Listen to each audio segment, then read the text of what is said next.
வானேனே எம்பிட்டு நேரமா தொடச்சுக்கு இருப்ப வானே டீ வாங்கி குண்ணே. இருடா, எப்ப பார்த்தாலும் டீ டீனே அலையிற. பாப்பா தம்பி வரனே.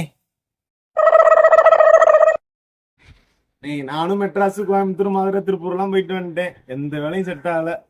அதே கையில ஒரு 2 லட்ச ரூபா காசு வச்சிருக்கேன். ஒரு ஆட்டோ எடுத்து ஓட்டலான்னு பாக்குறேன். எல்லாம் சரிச்சேன் தம்பி. ஆட்டை 3 வீலு கொஞ்சம் அசந்தா ஆளை கவுத்தி விட்டுரும். கொஞ்சம் அசதியா இருக்குன்னு ஒரு கட்டிங்க போட்டோம்னு வையே, ட்ரிங்க் அண்ட் டிரைவ் கேஸில் 15,000 ரூபா ஃபைனு. வருஷம் ஆனால் 50,000 ரூபா தனியாக எடுத்து வைக்கணும். ஏன்னா எஃப்சி, இன்சூரன்ஸு, லொட்டு லொசுக்குன்னு இப்படி செலவு இருக்கு. இவங்க அப்போ 1க்கு 3 ஆட்டோ எடுத்து கொடுத்தாரு. 3மே சொல்லி முடிச்சு போட்டியா. ட்ரிங்க் அண்ட் டிரைவ் கேஸ் மட்டும் 30 கேஸு. நான் தான். சரிண்ணே, அப்ப வேற என்ன தொழில் செஞ்சா நல்லா இருக்கும்? வேற தொழில்னா நம்ம நாட்டில் ஒன்று பெட்டி கடை வைக்கணும், இல்லைன்னா சிக்கன் கடை வைக்கணும். 2ல் எந்த கடை வச்சாலும் ஒயின் ஷாப் பக்கத்துலேயே வைக்கணும். பட்டவன் சொல்கிறேன், கேட்டுக்க தம்பி.